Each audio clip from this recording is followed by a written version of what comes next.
Well, didn't last week's video cause a stir? I am always up for learning new stuff, and I even said, people, I'm always up for education and a good strong argument. And then I received this from Lagu Haridas. Short answer to your question about raising a healthy child on a vegan diet, yes. And then he went on to say, protein is essential, but the proper and civilized way to take protein is through non-violent milk or plant-based protein sources. Note to self, must remember to buy non-violent milk. And then he went on to say, fact is, meat eating is a massive sin that greatly diminishes humankind. Someone actually uses humankind. Too funny. So I pinned it to the top, and so far, he, she, they, him, her had close to 250 responses. Nice work, people. Hang on, before I go, I just did a bit of digging and found this on YouTube. To spiritualize the physical means to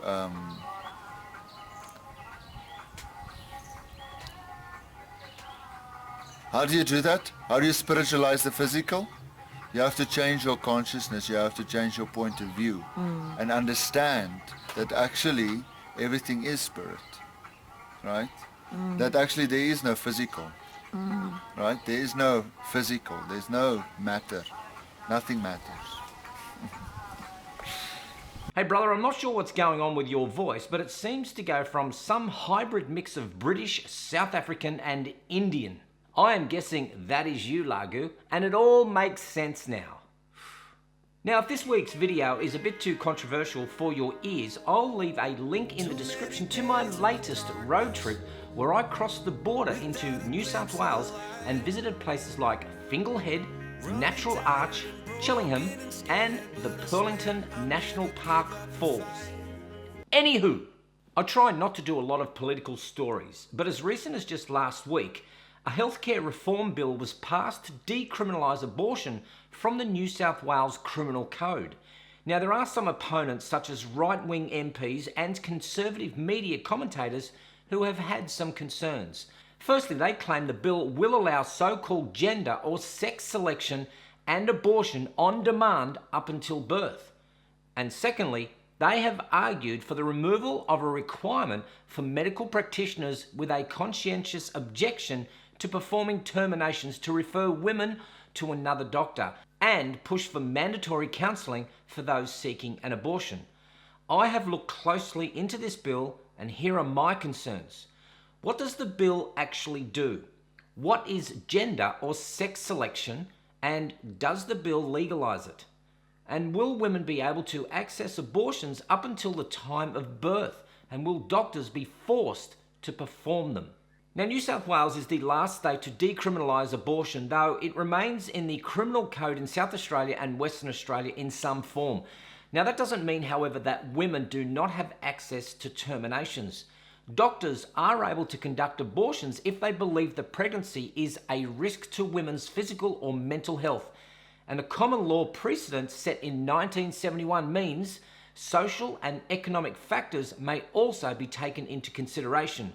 So if you're pregnant and you don't have the money to raise a child, you can just terminate them. But women accessing terminations still face a legal risk. In the past 25 years, a dozen people have been prosecuted under the New South Wales Crimes Act for abortion offences. 4 of those were found guilty and sentenced. The most recent case was in 2017 when a mother of 5 was prosecuted for self-administering a drug to cause a miscarriage. One of my concerns would be, if the bill is passed, what are the consequences? I mean, will it sanction sex selection abortion? And if so, isn't this legal genocide? And will the bill allow for abortion right up until birth? Yes, the day before giving birth. Now, what if a doctor stands by his or her Hippocratic oath of do no harm?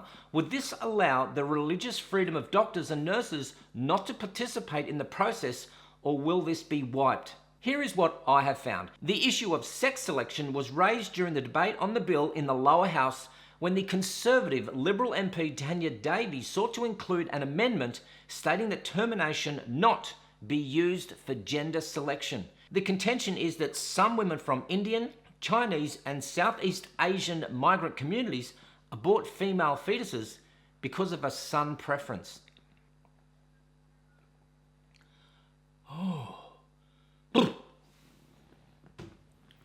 Now, there was some evidence of sex-selective IVF or abortions among some first-generation migrants, and it appeared to be taking place overseas. I didn't realise Victoria was overseas. For my international visitors, here is Queensland, here is New South Wales, and here is Victoria. Now, I make a point about this because Dr. Mark Hobart, who's 55, had been under investigation by the Medical Board of Victoria for 5 months, accused of having committed an offence under the state's controversial Abortion Law Reform Act of 2008. His patient and her husband requested a sex selection abortion after an ultrasound determined their fetus was female.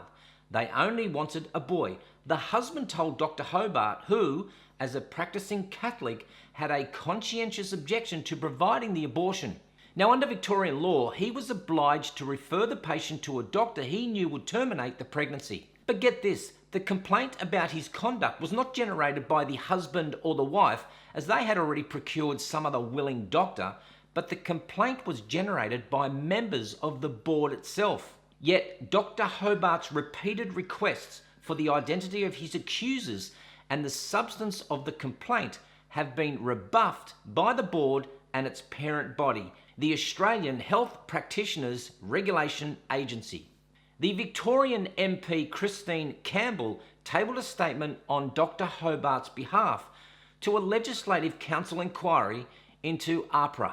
A bit of history for you. The board is currently being sued by about 50 women who were infected with hepatitis C by a drug-addicted anaesthetist at a Croydon abortion clinic. The judge who sentenced Dr. James Peters to 14 years jail criticised the board for failing to deregister or monitor him. So you'd think the board might have bigger issues to manage than a crusade against an honourable suburban GP. The irony is that Victoria's abortion laws, among the most extreme in the world, were driven by a bipartisan feminist agenda. Yet now those laws are being used to punish a doctor who refused to participate in the sort of selective abortion of female fetuses which has made girl babies an endangered species in India and other patriarchal societies. For the patient, at least, there is a happy ending. She became pregnant again, but refused to find out the sex. I'm sorry, I digress. So once abortion is decriminalised, does the bill allow abortion up until the time of birth? Seriously, what civil society legislates for abortion to take place a week or a day before the baby is born? As the bill's proponents have pointed out, the proposed legislation actually adds a layer of regulation by requiring the approval of 2 doctors after 22 weeks. Another question I had was, will doctors be forced to perform abortions? I would hope that amendments are made to ensure medical practitioners are not made to do anything they regard as morally wrong. Reading the legislation, it states that if a medical practitioner has a conscientious objection to performing abortions, they must only disclose it to the patient seeking the termination and refer them to another doctor, and that referral does not need to be in writing.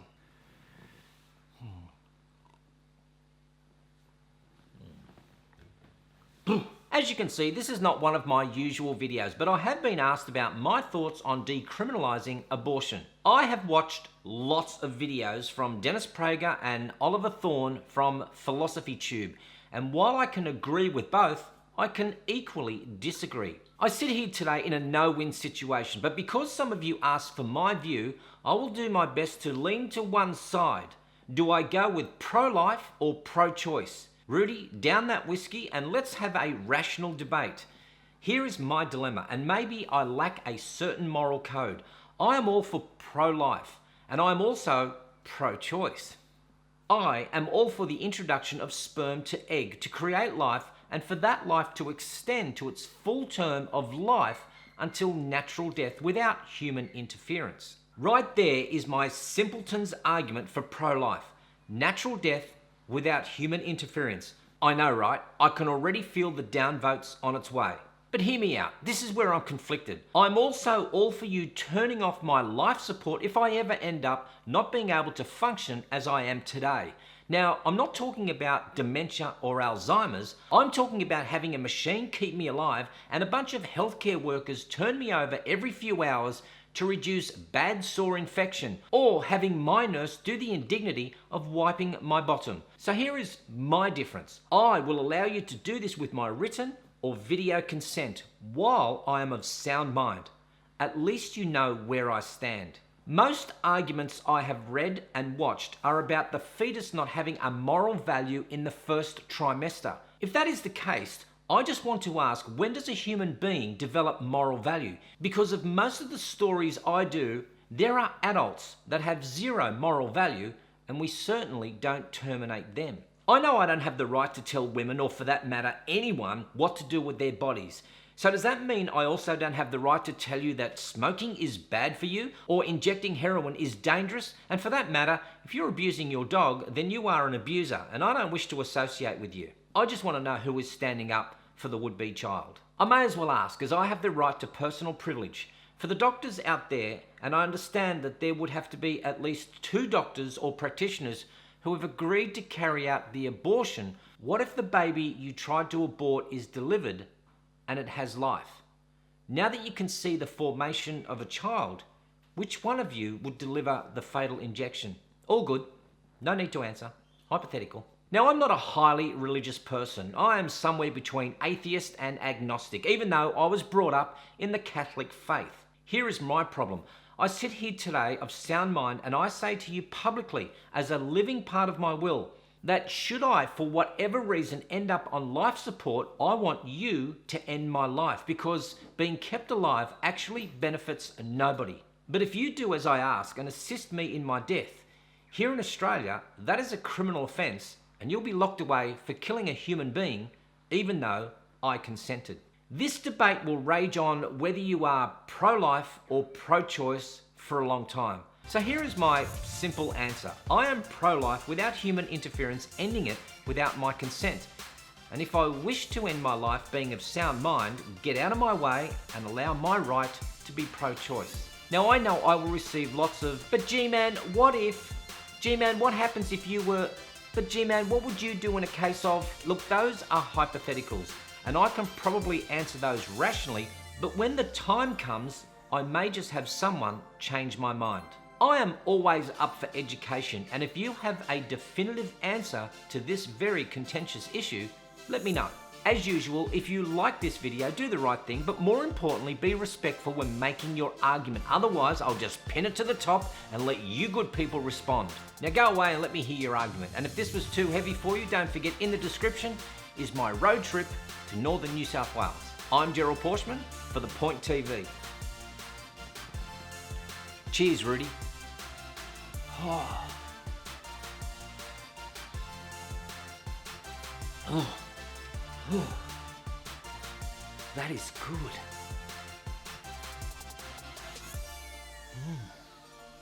Oh. I'll sip it later.